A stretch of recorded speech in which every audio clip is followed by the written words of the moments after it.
नमस्कार, आप देख रहे हैं खबर उत्तराखंड और आपके साथ मैं हूं दिव्यदर्शनी।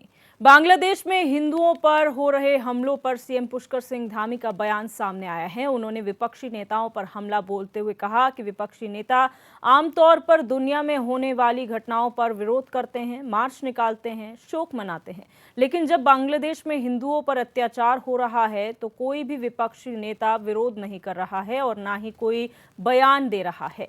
सीएम ने कहा कि बांग्लादेश में प्रताड़ित समुदाय के 90% लोग दलित हैं। वहीं मंत्रिमंडल विस्तार पर सीएम धामी ने कहा कि मंत्रिमंडल विस्तार पर काम चल रहा है। देखिए, जिस प्रकार के वहाँ के चित्र आ रहे हैं, जिस प्रकार के समाचार आ रहे हैं, बहुत सारे चूंकि एक प्रश्न मेरे मन में बार बार खड़ा हो रहा था कि देश के अंदर या विदेशों में कोई भी घटना होती है तो कभी कोई कैंडल मार्च निकालते हैं, हमारे प्रतिपक्ष के नेता कभी जो है उनके लिए बयान जारी करते हैं, दुख प्रकट करते हैं, शोक प्रकट करते हैं, समर्थन देते हैं, कभी विरोध करते हैं, लेकिन इतना बड़ा हिंदुओं के साथ बांग्लादेश के अंदर अत्याचार हो रहा है, उनके साथ तमाम प्रकार का अमानवीय व्यवहार वहाँ पर हो रहा है, सड़कों पर वो आ रहे हैं, उनको घरों को छोड़ना पड़ रहा है, एक त्रासदी का सामना करना पड़ रहा है, लेकिन प्रतिपक्ष के एक नेता ने भी अभी तक न कोई बयान जारी किया, न ही कोई जो कैंडल मार्च निकालने वाली टोली है वो टोली भी गायब है। ऐसे समय में चूंकि हर समय जाति पाति में बांटने वाले जो नेता हैं वह भी सामने नहीं आ रहे हैं, और जबकि वहाँ पर एक समुदाय के लोग जिनके साथ उत्पीड़न हो रहा है उसमें 90% लोग केवल दलित समुदाय के लोग। हर घर तिरंगा अभियान के तहत कैबिनेट मंत्री रेखा आर्य के नेतृत्व में राजधानी देहरादून में तिरंगा यात्रा निकाली गई, जिसमें बड़ी संख्या में महिला, पुरुष और छात्र छात्राओं ने हिस्सा लिया। ये यात्रा गांधी पार्क से शुरू होकर दर्शन लाल चौक होते हुए परेड ग्राउंड स्थित क्रीड़ा स्थल भवन में पहुंची। इस मौके पर मंत्री रेखा आर्य ने कहा कि ये यात्रा देहरादून के साथ ही पूरे प्रदेश और देश में 15 अगस्त तक लगातार जारी रहेगी।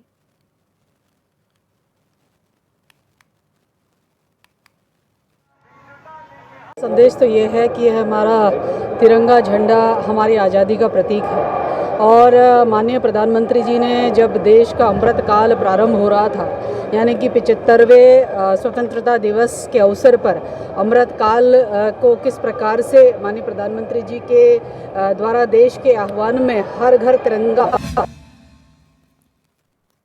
वहीं दिल्ली में शाम 4 बजे से कांग्रेस के प्रदेश प्रभारी शैलजा कुमारी और प्रदेश सह प्रभारी दीपिका पांडे के अध्यक्षता में विधायक मंडल की बैठक होने वाली है, जिसे लेकर कांग्रेस के प्रदेश अध्यक्ष वरुण मारा का कहना है कि बैठक में निकाय चुनाव, पंचायत चुनाव और केदारनाथ उपचुनाव को लेकर चर्चा होगी। साथ ही उन्होंने बताया कि साल 2027 के विधानसभा चुनाव के रोड मैप समेत मानसून सत्र को लेकर भी चर्चा होने वाली है।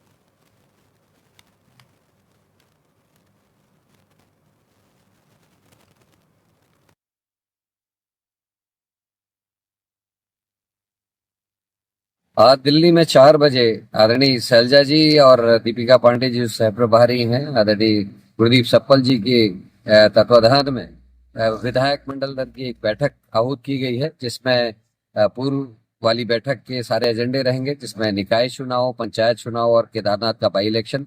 27 का जो रोड मैप है उसके विषय में भी चर्चा होगी, और इस बैठक में जो सबसे खास बात है वो गैरसैंण में होने वाले सत्र के विषय में भी इस बैठक में गंभीर चर्चाएं हुई। बढ़ते हैं आगे। पूर्व मुख्यमंत्री और कांग्रेस वरिष्ठ नेता हरीश रावत ने अपने दिल्ली दौरे के दौरान अनुभवों को साझा करते हुए बीजेपी पर निशाना साधा। दरअसल हरीश रावत ने सोशल मीडिया पर एक पोस्ट शेयर करते हुए कहा कि कुछ हमारे पहाड़ी पत्रकार बीजेपी के गुणगान में लगे हुए हैं, यहां तक कि उजाड़ू बल्द भी बीजेपी में रम गए हैं। वहीं हरीश रावत के बयान पर राज्यसभा सांसद नरेश बंसल का कहना है कि हरीश रावत का राजनीतिक जीवन अनिश्चितताओं से भरा रहा है। जब हरीश रावत मुख्यमंत्री थे तो अनिश्चितताओं में रहे और उन्हें अब वही दिखाई देता है।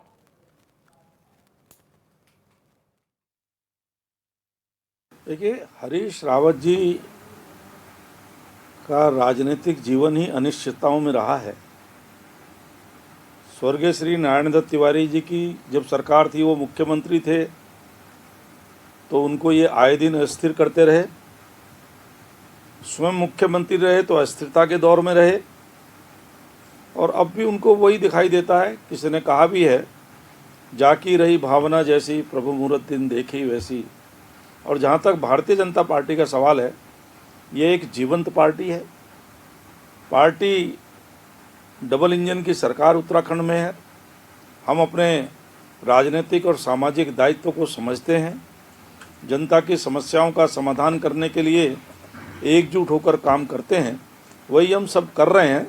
उनको उसमें कहीं अस्थिरता ढूंढने की आवश्यकता नहीं है, उनको निराशा हाथ लगेगी। बांग्लादेश में हिंदुओं के खिलाफ चल रही हिंसक घटनाओं के विरोध में उत्तरकाशी के सभी हिंदू संगठनों ने जमकर नारेबाजी की। संगठन के लोगों का कहना है कि हिंदुओं को जबरदस्ती निशाना बनाया जा रहा है, उनकी संपत्ति पर जबरन कब्जा किया जा रहा है। ऐसे में भारत सरकार को वहां से हिंदुओं को भारत में वापस बुलाकर उन्हें यहाँ की नागरिकता देनी चाहिए। इसी विरोध के चलते हिंदू संगठनों ने डीएम के माध्यम से प्रधानमंत्री को ज्ञापन सौंपा है।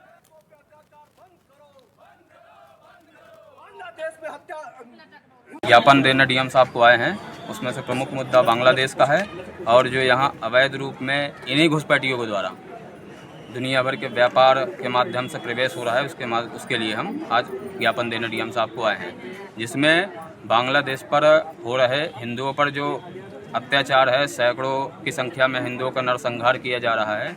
एक बहन बेटी के साथ मिलकर 140 इस्लामिक जो जिहादी हैं वो उनके साथ बलात्कार किए जा रहे हैं। उनकी भारत में आज उत्तरकाशी में हिंदू समाज, सभी हिंदू संगठन मिलकर कड़ी निंदा करता है, घोर विरोध करता है और चेतावनी देता है उन सभी को कि अगर क्या बोलते हैं भारत में भी ऐसा करने का प्रयास किया तो हिंदू संगठन, हिंदू समाज को लेकर, साधु संतों को लेकर उनको यहाँ से खदेड़ने का काम तत्काल।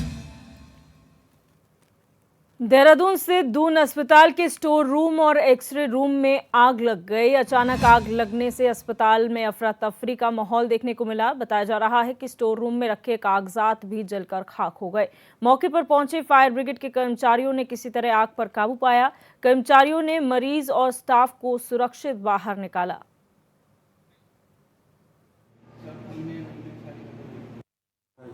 हाँ, देखिए ये बहुत ही अनफॉर्चुनेट रहा कि आज एक हमारा जो स्टोर रूम है जिसमें हम लोग अपनी एक्सरे की फिल्म इत्यादि उसमें रखते हैं, तो उसमें एक अचानक एक साउंड के साथ हल्की सी आवाज़ हुई और उसके बाद उसमें आग लग गई।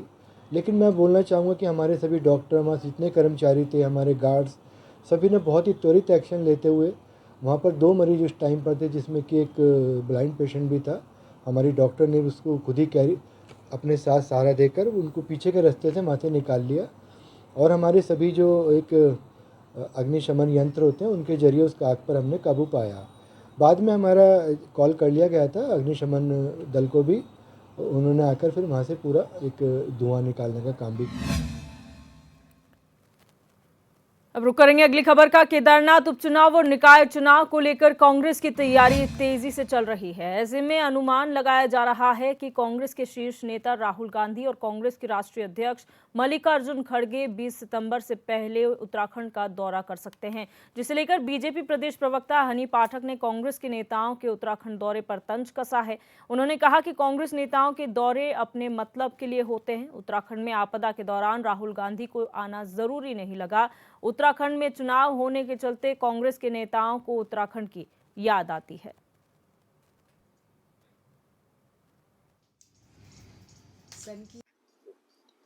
चुनाव की सरगर्मियां जब एकदम नजदीक आ गई हैं, तब कांग्रेस के नेताओं को ये याद आ रहा है कि उनको उत्तराखंड का दौरा करना चाहिए। लेकिन ये उजाड़ू बल्ब तब नहीं याद आ रहे थे जब उत्तराखंड में इतनी बड़ी आपदा का सामना लोगों को करना पड़ रहा था और उत्तराखंड आपदा के तरफ से गुजर रहा था। तब इन उजाड़ू बल्ब को ये नहीं याद आया कि हमें यहाँ पर आना चाहिए और आके लोगों की सहायता करनी चाहिए, राहत सामग्री जैसे कुछ चीजों के लिए उत्तराखंड वासियों को कुछ प्रदान करना चाहिए। लेकिन क्योंकि उपचुनाव नजदीक है और नगर निकाय चुनाव नजदीक है और 2 सीटें क्या ये जीत गए हैं, ये दिवाली मनाने में अभी थम ही नहीं पा रहे हैं कि दिवाली इनकी पता नहीं कितने सालों तक चलेगी।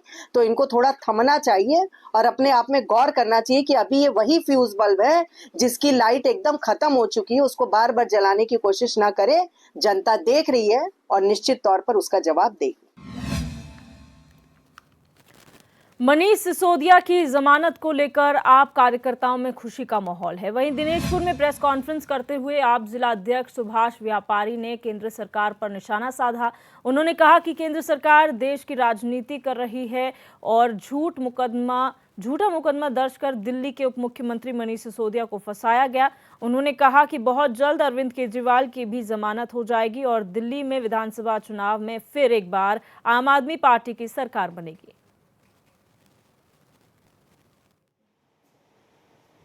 बेहद प्रसन्नता की बात है कि 17 माह बाद हमारे दिल्ली के, बल्कि हम ये कहेंगे देश के सबसे बेहतर शिक्षा मंत्री, जिन्होंने शिक्षा के क्षेत्र में इतना बेहतर काम किया है, एक पूरे देश को बल्कि एक शिक्षा का नया मॉडल दिया है सरकारी व्यवस्थाओं में, तो उस जैसे शख्सियत को 17 माह जेल में रखा गया। उसके बाद वो संघर्ष करने के बाद वो बाहर आए। ये हम सबके लिए, हमारे पूरी पार्टी के लिए, साथ में इस देश में जो भी शिक्षा के प्रति जागरूक लोग हैं, तो 140 करोड़ लोग सब खुश हैं, केवल इसलिए कि उन्होंने शिक्षा के क्षेत्र में काम किया है और उनको वो निर्दोष है और तथाकथित शराब घोटाले में उनको जेल में रखा गया है, राजनीतिक षड्यंत्र के तहत रखा गया है।